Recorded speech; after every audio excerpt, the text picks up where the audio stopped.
بسم اللہ الرحمن الرحیم۔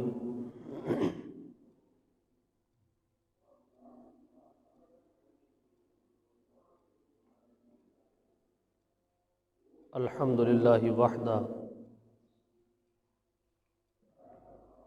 والصلاة والسلام علی من لا نبی بعدہ وعلی آلہ واصحابہ الذین اوفوا عہدہ۔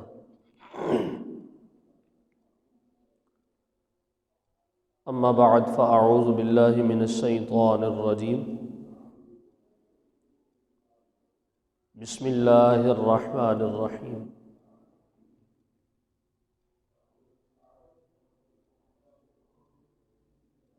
ورضیت لکم الاسلام دینا۔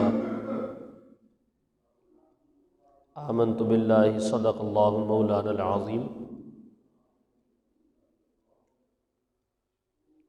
قال رسول اللہ صلی اللہ تعالی علیہ وآلہ وسلم: من لم يهتم بأمور المسلمین فلیس منا، او کما قال علیہ الصلاۃ والسلام۔ صدق اللہ مولانا العظیم وصدق رسولہ النبی الکریم الامین، ونحن علی ذلک لمن الشاہدین والشاکرین والحمد للہ رب العالمین۔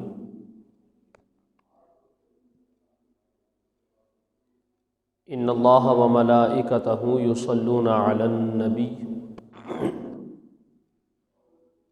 یا ایہا الذین آمنوا صلوا علیہ وسلموا تسلیما۔ الصلاة والسلام علیک یا سیدی یا رسول اللہ وعلی آلک واصحابک یا سیدی یا حبیب اللہ۔ الصلاة والسلام علیک یا سیدی یا رحمۃ للعالمین وعلی آلک واصحابک یا سیدی یا خاتم النبیین۔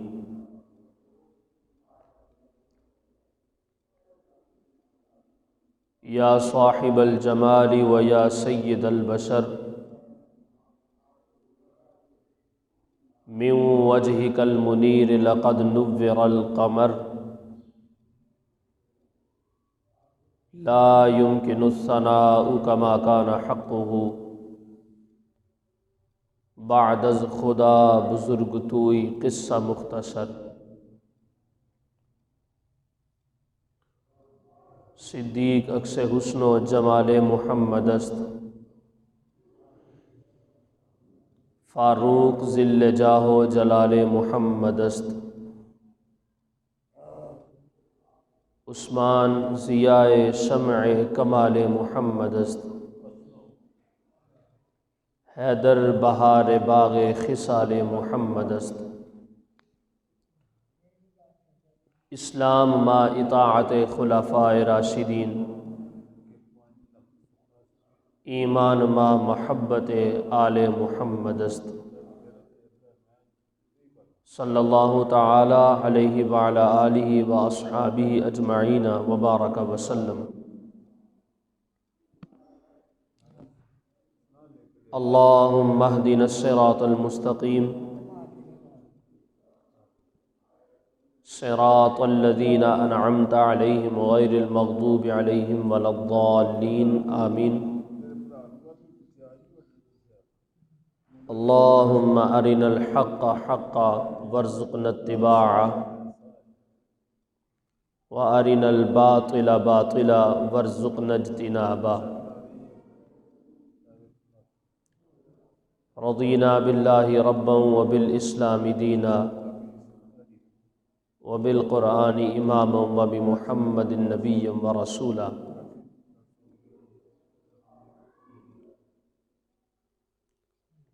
قابل صد احترام گرامی قدر حضرات،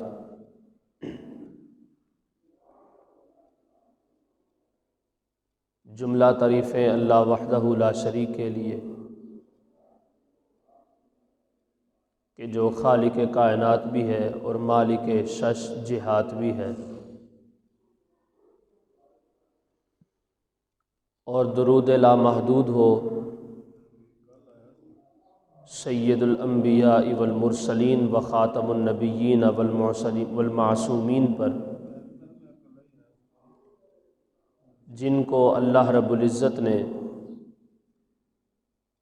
باعث تخلیق کائنات بنا کر اس دنیا کے اندر مبعوث فرمایا۔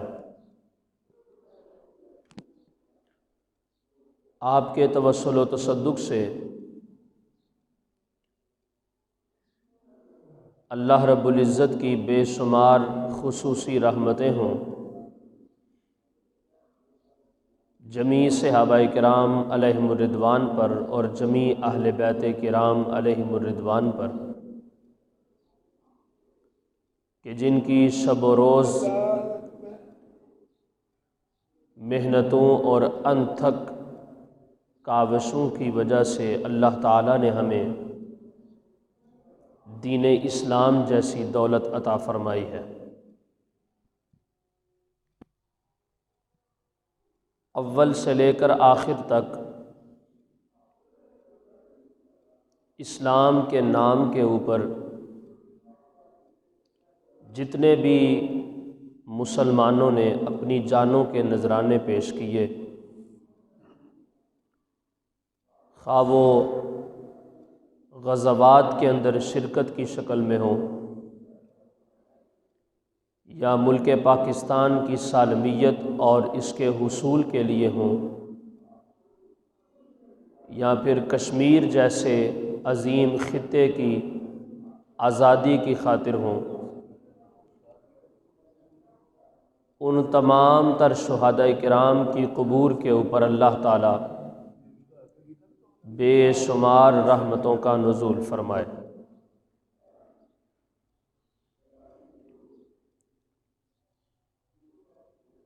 آج جمعۃ المبارک کے اس خاص موقع کے اوپر جن امور کے اوپر مختصر سے وقت کے اندر گفتگو کرنا چاہتا ہوں، ان کا تعلق ایک مسلمان اور ایک انسان کے خون کی حرمت کے ساتھ ہے۔ آج کی گفتگو کے اندر کچھ پہلو ہیں جس کے اندر پہلے نمبر پر ہم بات کریں گے کہ اسلام کیسا دین ہے، اور جن لوگوں کو اللہ تعالیٰ نے اسلام کی دولت عطا فرمائی ہے، اس کرۂ ارضی کے اوپر ان کے وجود کی شان اور ان کی عظمت کیا ہے۔ دوسرے نمبر کے اوپر ہم اس بات کے اوپر گفتگو کریں گے کہ مسلمانوں کا ایک گروہ آزادی کی خاطر ظلم اور بربریت کو برداشت کر رہا ہو، اور دوسرا گروہ سکون سے اپنے گھروں کے اندر آرام فرما ہو، تو اسلام ان دونوں گروہوں کے بارے میں کیا ترجیحات کو ذکر فرماتا ہے۔ تیسرے نمبر پر گفتگو کے اختتام کے اوپر میں اپنے تمام تر مسلمان بھائیوں کو اس بات کا پیغام دینا چاہوں گا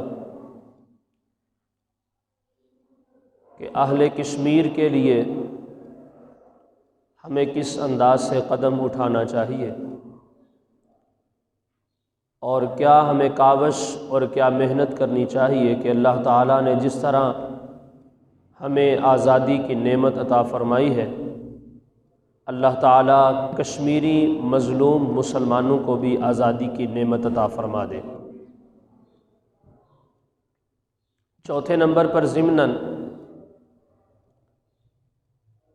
72-73 سال ہو گئے کہ ملک پاکستان بر صغیر پاک و ہند کے خطے کے اوپر چمک رہا ہے، اور کشمیر کا عظیم خطہ جس کو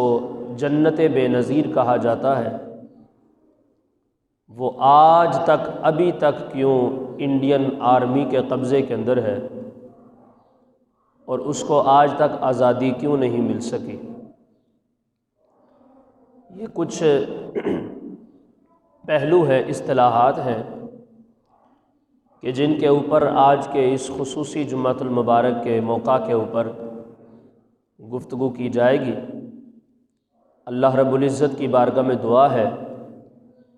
اللہ تعالیٰ میری زبان کے اوپر حق اور سچ کو جاری فرمائے اور ہم سب کو سن سنا کر اس کے اوپر عمل کی توفیق عطا فرمائے، قرآن و سنت کے افہام و تفہیم سے اپنے قلوب و اذہان کو منور کرنے کی توفیق عطا فرمائے۔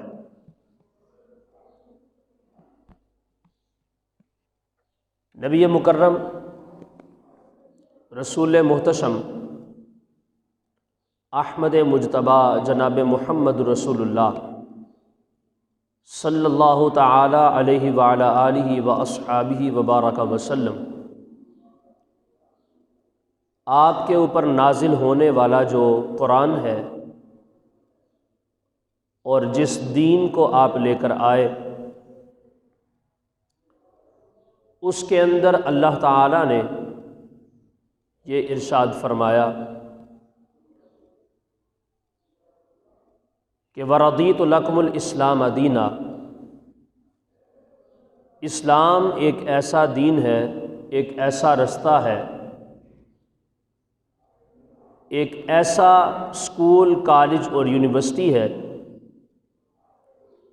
کہ جس کو اللہ تعالیٰ نے مسلمانوں کے لیے، انسانوں کے لیے چن لیا ہے اور پسند فرمایا ہے۔ یعنی کہ قرآن اس بات کا اعلان کرنا چاہ رہا ہے کہ اس کرۂ ارضی کے اوپر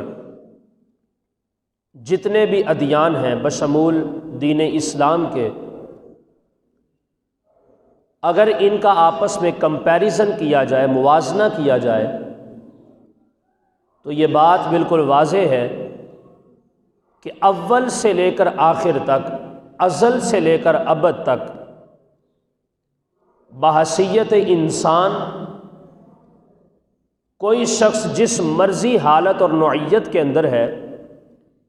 خواہ وہ اس کا تعلق اسلام کے ساتھ ہے یا اس کا تعلق اسلام کے ساتھ نہیں ہے، کسی بھی حال کے اندر وہ زندگی گزار رہا ہے، تو اسلام نے اس کی عزت اور وقار کو بیان فرمایا ہے۔ یہ بالعموم عام یہ صورتحال ہے، ایک شخص مسلمان بھی نہیں ہے، اس کا تعلق دین اسلام کے ساتھ بھی نہیں ہے، اللہ کے رسول صلی اللہ تعالیٰ علیہ وآلہ وسلم کو وہ اپنا نبی، پیشوا اور رہنما بھی نہیں مانتا، اور قرآن کو بھی اپنے لیے ہادی اور رہنما کتاب نہیں تسلیم کرتا، مگر اس کے باوجود اللہ تعالیٰ نے ایسے شخص کو بھی اسلام کے اندر رہتے ہوئے چند امور، کوئی ایک لنک مل جائے یا کوئی ایک سٹیپ مل جائے تو وہ بھی بڑی بات ہوتی ہے، لیکن اللہ تعالیٰ نے چند امور کے اندر ایسے لوگوں کو بھی عزت دی ہے۔ مثال کے طور پر ایک ظلم کے سائے کے اندر جب ہم دیکھتے ہیں تو اسلام اور قرآن نے واضح طور پہ دو ٹوک یہ فیصلہ سنا دیا کہ کسی کے اوپر بھی ظلم کرنا جائز نہیں ہے، بلکہ میرے پیارے آقا علیہ الصلوۃ والسلام کا فرمان ہے، مفہوم حدیث ہے، امام الانبیاء والمرسلین علیہ الصلوۃ والسلام نے ارشاد فرمایا کہ مظلوم جو ہے اس کی بد دعا سے بچو، کیونکہ خواہ وہ کافر ہی کیوں نہ ہو، اس کی جب دعا جلال کے ساتھ اس کے دل کی گہرائیوں سے نکلتی ہے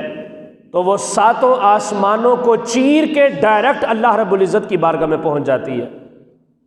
تو رب اس کی ہاں کو سنتا ہے، رب اس کی صدا کو قبول کرتا ہے۔ یہ ایک غیر مسلم ہو اور مظلوم ہو، اس کے اوپر ظلم کیا جا رہا ہو،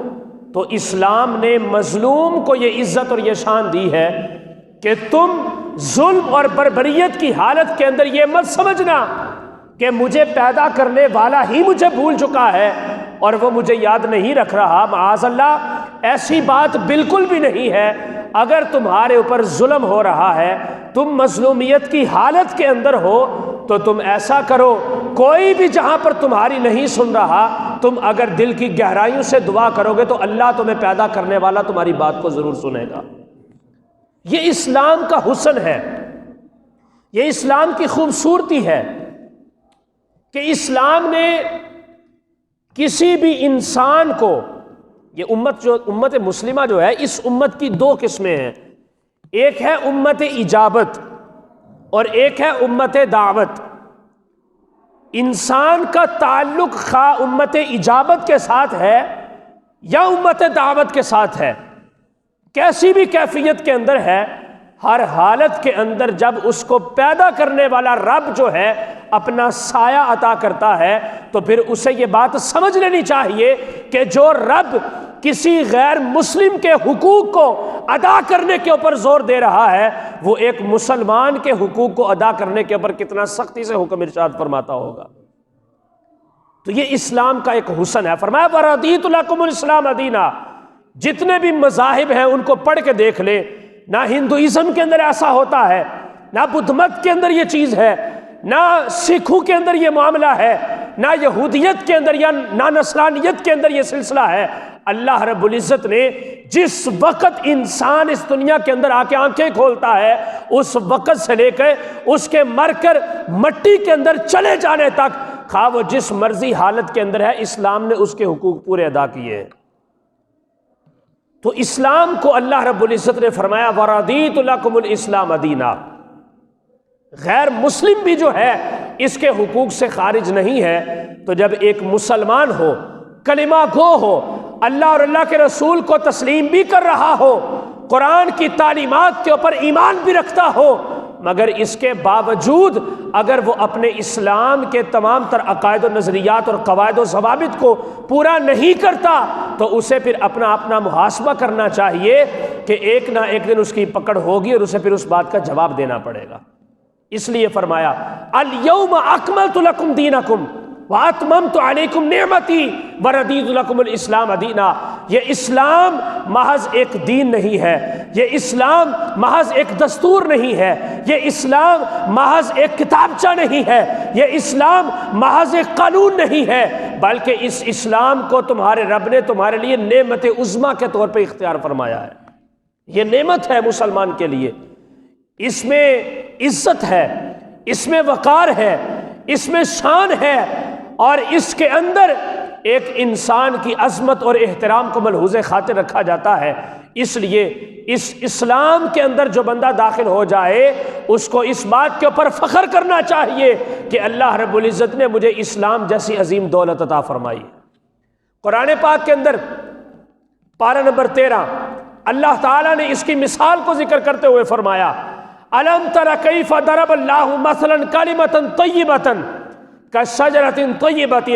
أَصْلُهَا ثَابِتٌ وَفَرْعُهَا فِي السَّمَاءِ تُؤْتِي أُكُلَهَا كُلَّ حِينٍ بِإِذْنِ رَبِّهَا۔ فرمایا لوگو سن لو، اسلام وہ کلمہ طیبہ ہے جس کی مثال اللہ تعالیٰ نے ایسے پاک درخت کے ساتھ دی ہے۔ فرمایا اس کی مثال اس درخت جیسی ہے کہ اصلها ثابت وفرعها فی السماء، اس کی جڑیں زمین کے اندر ہے لیکن اس کے پتے آسمانوں کی ٹہنیوں کو، آسمان کی بلندیوں کو چوم رہے ہیں۔ اور تؤتی اکلها کل حین باذن ربها، یہ اتنا پیارا درخت ہے کہ ہر لمحے، ہر آن، ہر ساعت اور ہر وقت کے اندر اپنے ماننے والوں کو اللہ رب العزت کے اذن سے، اللہ رب العزت کی رضا سے اور اس کی چاہت سے ان کو خیر کثیر عطا فرماتا جاتا ہے۔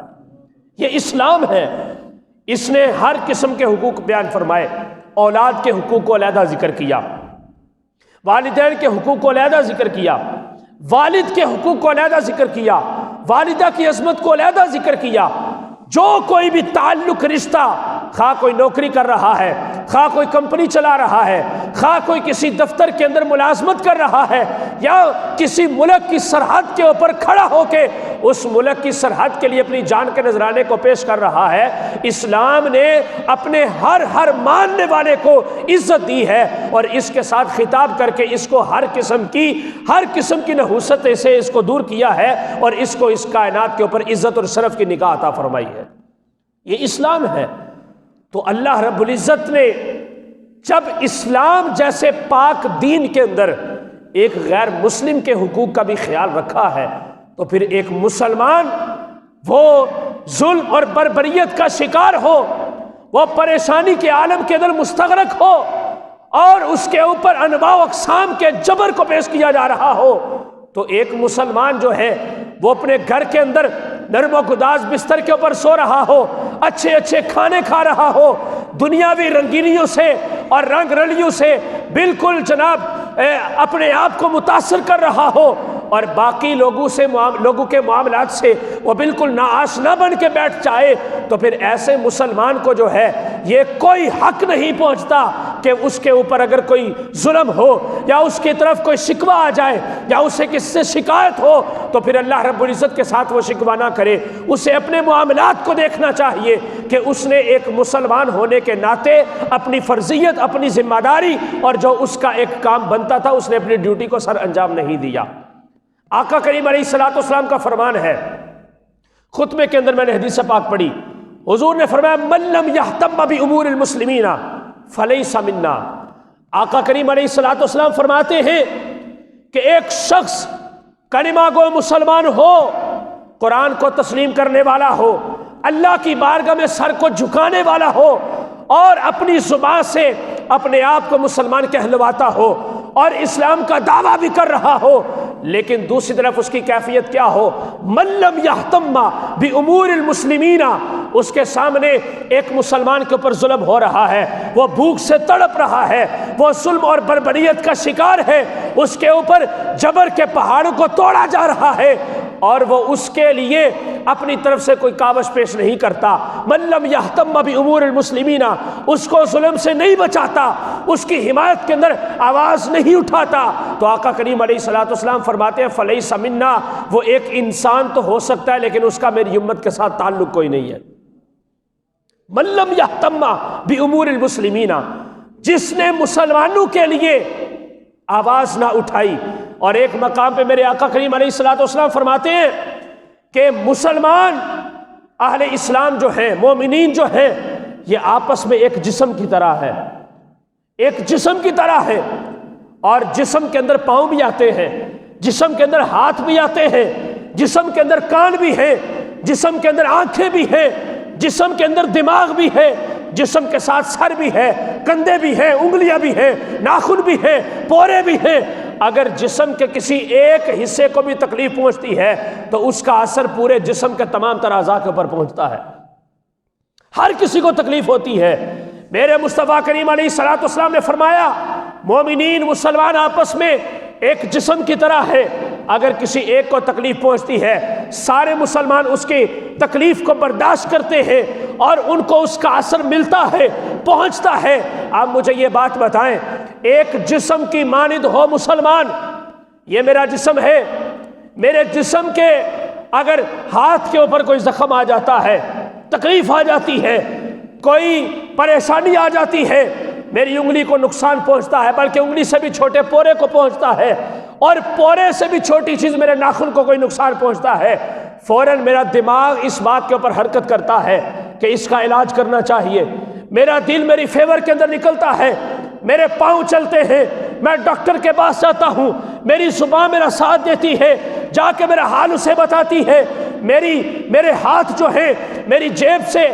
جب دوا کے پیسے نکال کے ڈاکٹر کو دیتے ہیں اور وہ ڈاکٹر میرا علاج کرتا ہے، میرے ناخن کی خیر و عافیت کے لیے اپنی محنت کو صرف کرتا ہے، جسم کے ایک چھوٹے سے حصے کو نقصان پہنچا، پورا جسم اس کے لیے حرکت کے لیے نکلا۔ لیکن آج کے دور کے اندر میرے مصطفیٰ فرماتے ہیں مسلمان آپس میں ایک جسم کی طرح ہے۔ کتنے مسلمان برما کے اندر شہید ہو گئے، کتنے مسلمان فلسطین کے اندر شہید ہو گئے، کتنے مسلمانوں کو روزانہ جو ہے کشمیر کے اندر شہید کیا جا رہا ہے، کتنی مسلمان بچیوں کی عزت کو لوٹا جا رہا ہے، کتنے لوگوں کے گھروں کو تباہ کیا جا رہا ہے، لیکن ایک پاکستان کے اندر رہنے والا مسلمان اس کے لیے حرکت میں نہیں آتا، اسے اس کا کوئی خیال ہی نہیں ہوتا۔ اسے بس اس بات کا پتہ ہے کہ 14 اگست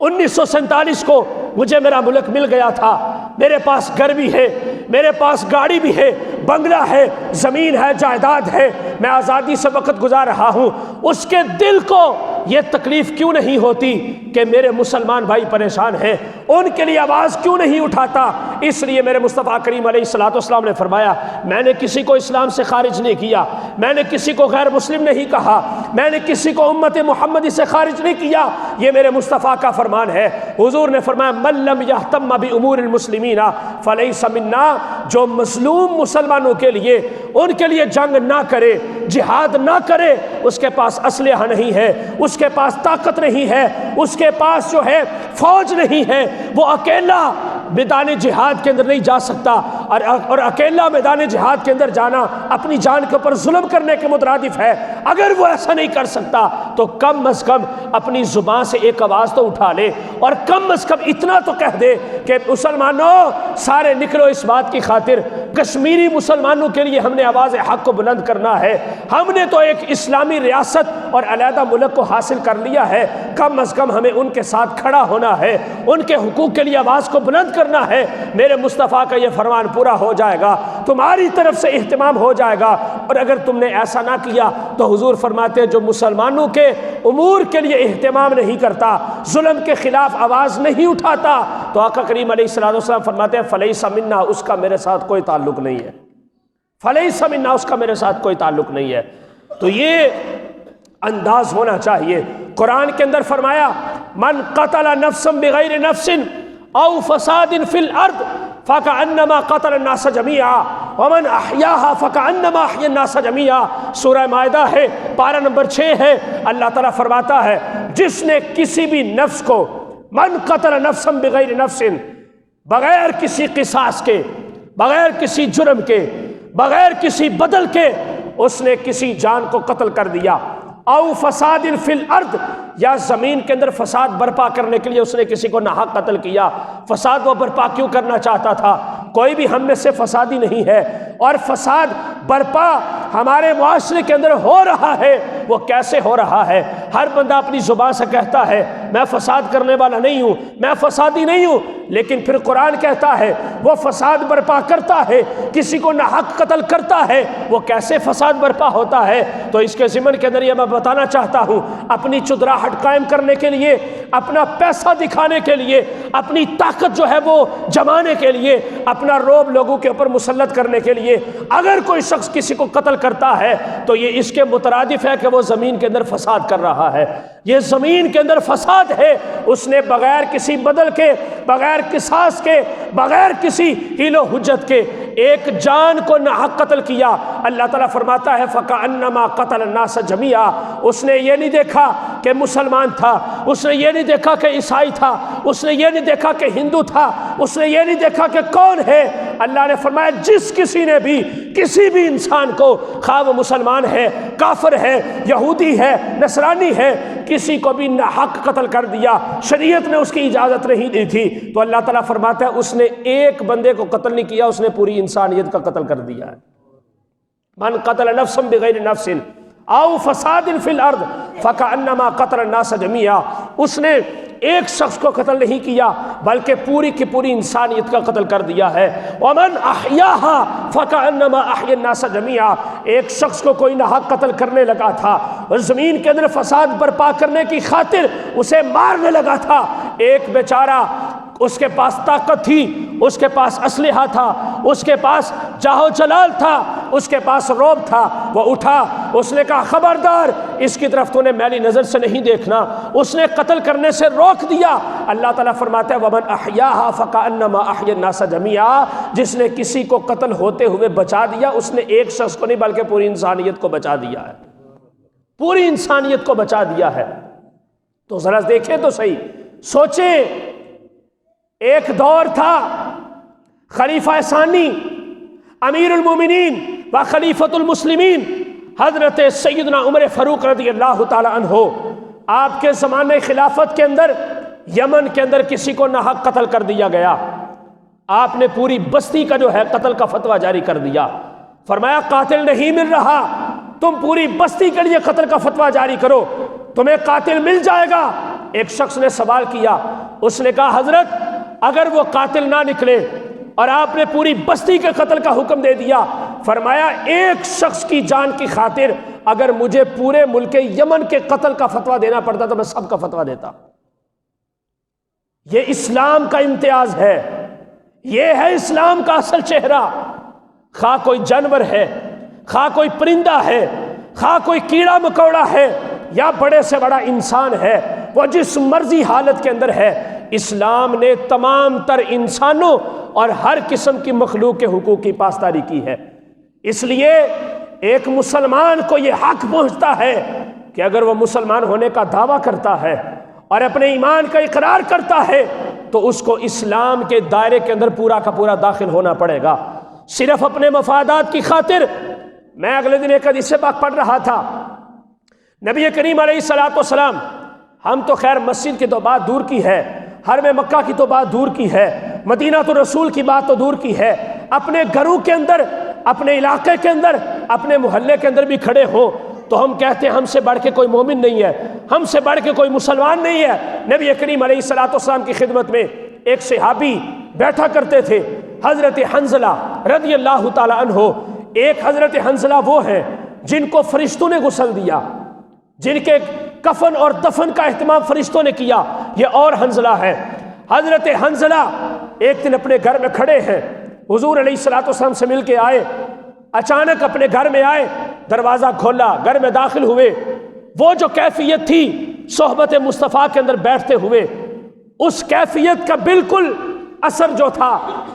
اب جو کچھ ان کی طبیعت کے اوپر اثر انداز تھا بالکل مخالف تھا۔ وہاں پر کوئی اور انداز تھا طبیعت کا، گھر میں آئے تو کوئی اور انداز ہے۔ جب وہاں پر بیٹھے ہیں تو پھر خواہش یہ ہے کہ نظر کے سامنے صرف حضور کا چہرہ ہونا چاہیے، حضور کی گفتگو کانوں کے اندر رس گولتی ہوئی ہونی چاہیے۔ جب حضور کی بارگاہ میں ہوتے تھے صحابہ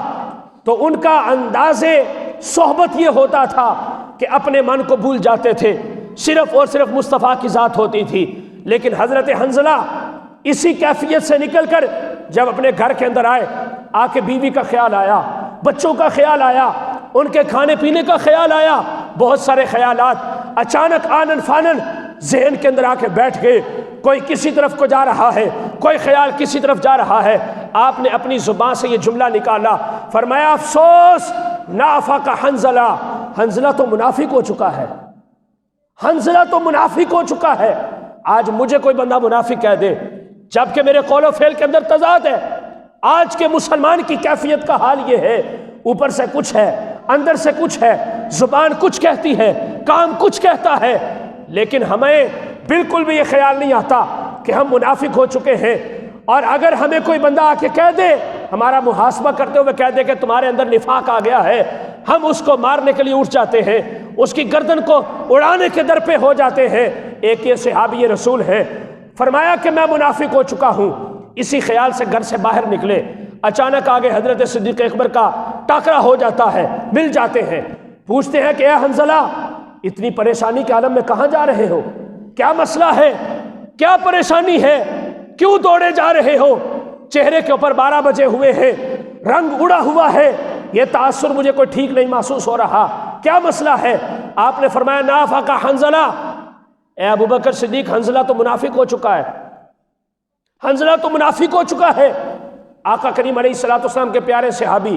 حضرت صدیق اکبر نے کہا کہ نا ایسا جملہ نہ بولو۔ کہا نہیں میں منافق ہو چکا ہوں۔ چلتے ہیں، آقا کریم علیہ الصلوۃ والسلام کی خدمت میں حاضر ہوتے ہیں، زبان سے دوبارہ پھر وہی جملہ نکلا، کہتے ہیں نافق حنظلہ یا رسول اللہ،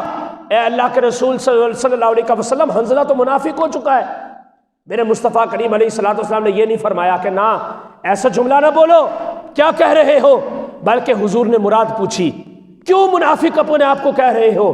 کس وجہ سے اتنی بڑی حد لگا رہے ہو؟ کیوں خود کو نفاق کا اقرار کر رہے ہو اور مسلمانی سے خارج کر رہے ہو؟ ایسی کیا وجہ ہو گئی ہے؟ میرے پیارے صحابی کے ساتھ آپ نے عرض کیا یا رسول اللہ آپ کی بارگاہ میں ہوتے ہیں دل کی کیفیت اور ہوتی ہے، جب اپنے گھر میں جاتے ہیں تو اثر کچھ اور ہوتا ہے، جب آپ کے پاس ہوتے ہیں ایمان بڑا قوی ہوتا ہے، ہر وقت آپ کا خیال ہمارے دلوں کے اندر رہتا ہے، اور آپ کی صحبت کے اندر ہم جب ہوتے ہیں ہمارے اوپر رحمت خداوندی اور سکون کی بارش اترتی ہے۔ لیکن یا رسول اللہ جب گھر جاتے ہیں دل کی کیفیت بے چین ہو جاتی ہے، کبھی کوئی خیال آتا ہے، کبھی کسی کی فکر ہوتی ہے، کبھی کسی کا خیال ہوتا ہے، کبھی کسی کی فکر ہوتی ہے۔ یا رسول اللہ یہ تو دل بدل چکا ہے۔ منافق کسی کو کہتے ہیں نا جس کی دو رائے ہو جائیں، چہرے سے کچھ اور ہو اندر سے کچھ اور ہو، یعنی کہ وہ بتانا یہ چاہتے تھے کہ آپ کی بارگاہ میں بھی بیٹھنے کے باوجود دل کی کیفیت نہیں بدلی یا رسول اللہ، اور اس کے اندر حضور کی صحبت کا قصور نہیں، اپنے اعمال کا قصور ہے۔ صحابی کا یہ انداز ایمان ہے۔ آقا کریم علیہ الصلوۃ والسلام نے فرمایا حنظلہ تو منافق نہیں ہوا، میں تمہیں بتاتا ہوں کہ اصل کیا ہے۔ اصل یہ ہے کہ جس حالت میں تم میری بارگاہ میں ہوتے ہو، اگر گھر کے اندر بھی تمہاری حالت یہی ہو تو پھر ایسا ممکن ہو جائے کہ اللہ کے فرشتے آ کر تم سے مصافحہ کرنے لگ جائیں، تم سے ہاتھ ملائیں، اور غیبوبت کے حجابات اٹھ جائیں، اور تم اللہ کو بھی دیکھ لو، اللہ کی نورانی مخلوقات کو بھی دیکھ لو۔ لیکن اس کے اندر تھوڑا سا فرق رہنا چاہیے۔ یہ صحابہ کا انداز تھا، اور ہمارا ایمان صحابہ کے ایمان سے بھی اعلیٰ ہے، ہماری نمازیں ان کی نمازوں سے بھی اعلیٰ ہیں، مگر ہمارا کردار جو ہے ان جیسا بالکل بھی نہیں ہے۔ ہمیں غور کرنا چاہیے اپنے آپ کے اوپر کہ اسلام نے ہمیں تعلیمات کیا دی ہیں اور ہم اپنی زندگی کو کیسے گزار رہے ہیں۔ اس لیے کوئی بھی مسلمان، صرف کشمیر کے مسلمانوں کی بات نہیں میں کر رہا، کسی بھی جگہ پر کوئی بھی مسلمان ظلم اور بربریت کا شکار ہے، پریشانی کے عالم میں ہے، تو ہمیں اس کے لیے اٹھنا پڑے گا،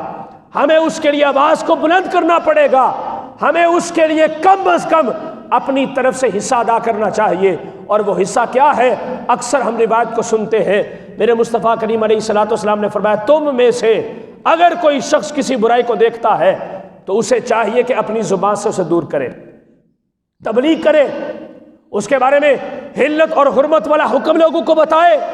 اگر اس کی زبان سے نکلی ہوئی بات کو کوئی نہیں سنتا، جیسے آج کل علماء ہے، کون سنتا ہے مولویوں کی؟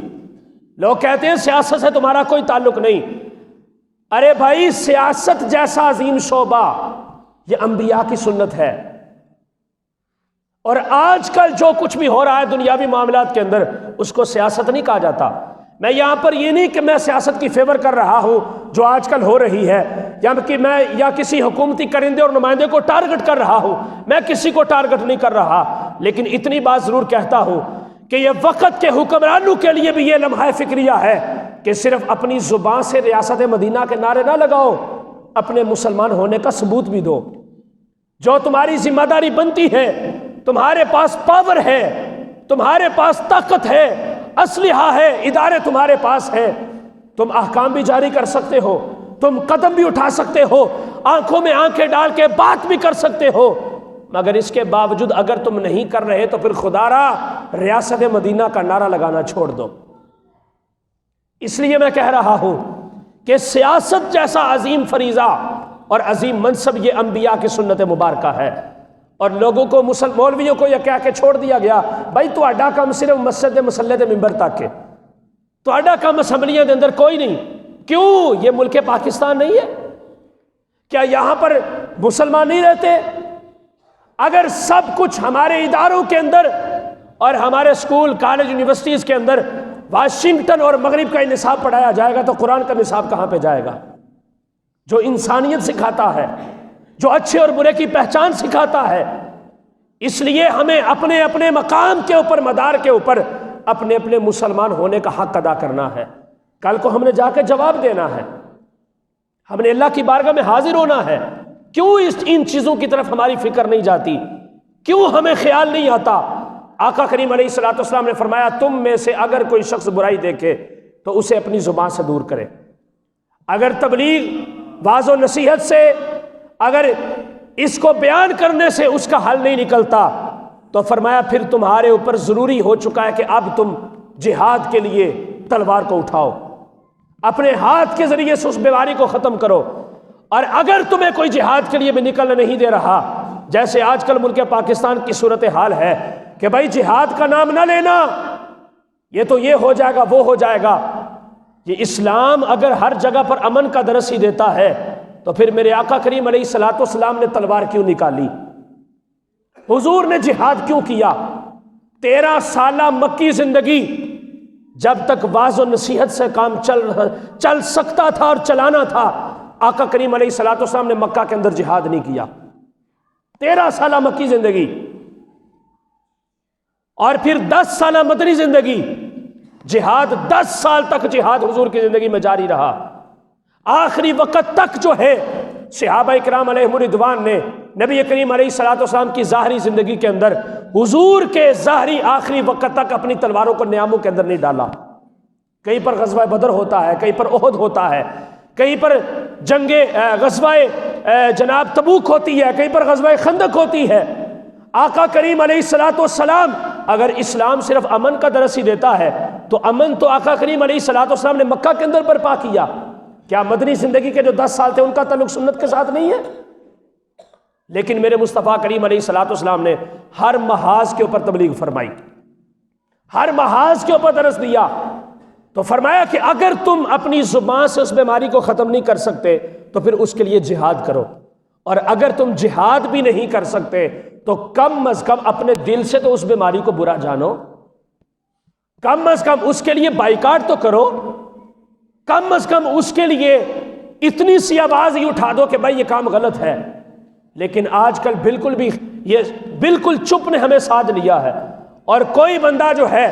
حق کی خاطر باطل کے خلاف آواز نہیں اٹھاتا۔ اگر کوئی اٹھاتا ہے تو پھر اس کی آواز کو بند کر دیا جاتا ہے، دبا دیا جاتا ہے۔ اور میں یہ نہیں کہتا کہ آپ کے دل کے اندر ایمان نہیں ہے،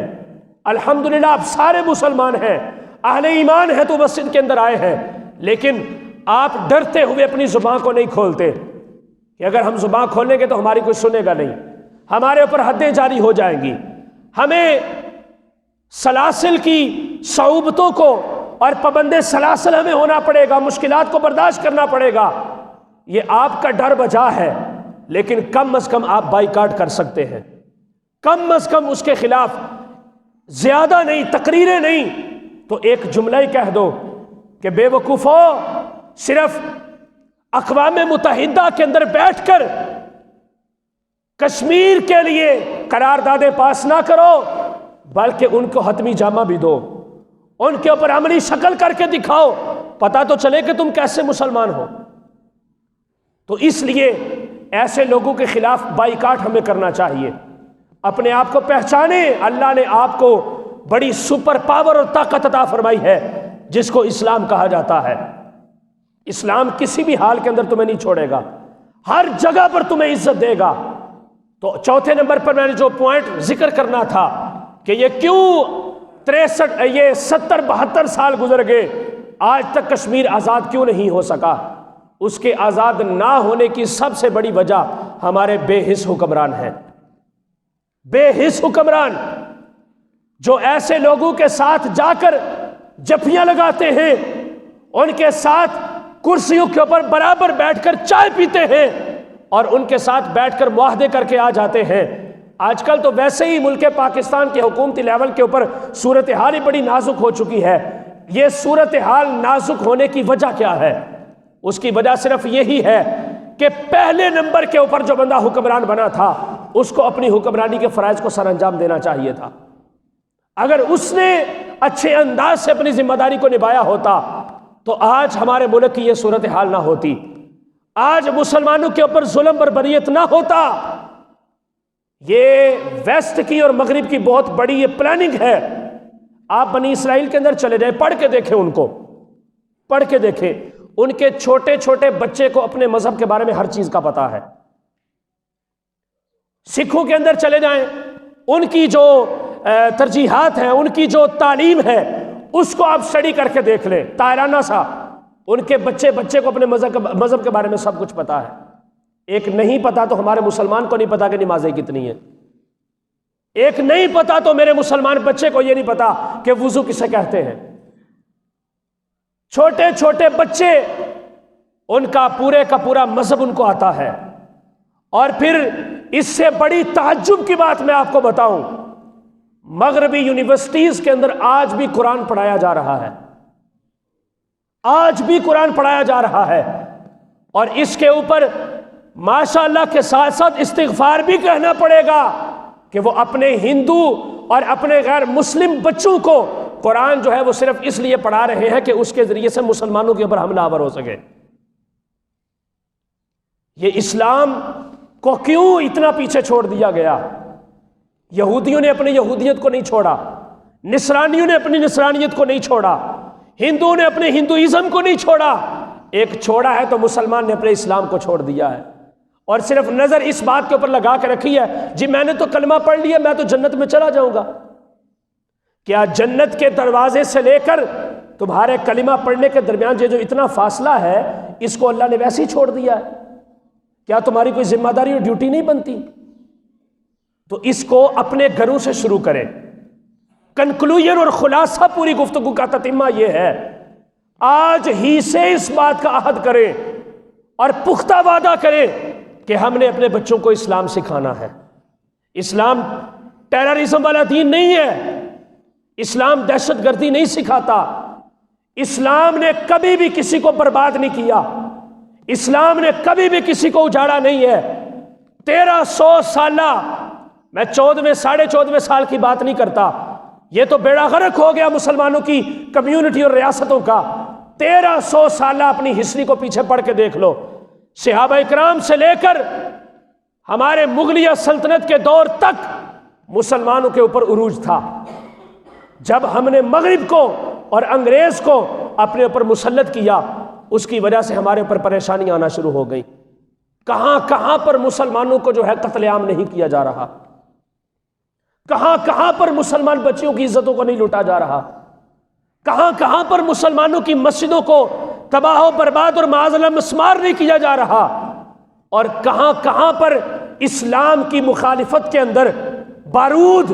اور طاغوتی قوتوں کو کہاں کہاں پر استعمال نہیں کیا جا رہا۔ لیکن مسلمان بے حس ہو کے بیٹھے ہیں، سوچتے ہی نہیں ہیں، خیال ہی نہیں کرتے، اور جو اللہ ماشاء اللہ سوچتے ہیں یا خیال کر لیتے ہیں ان کے لیے آواز اٹھانا بہت بڑا جرم بن جاتا ہے۔ تو اس کے اندر ہمیں جو ہے اتحاد چاہیے، آپس میں متحد ہونا ہے، ہم نے ایک ہونا ہے۔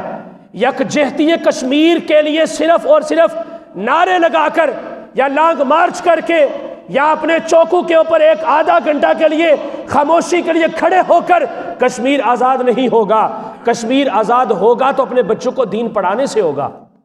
کشمیر آزاد ہوگا تو حضور علیہ الصلوۃ والسلام کی سیرت اپنے بچوں کو سکھانے سے ہوگا، تاکہ ہمیں پتہ چلے کہ مستقبل کے اندر ہم نے کیا کرنا ہے۔ یہ دور صرف اسلام کا ہے،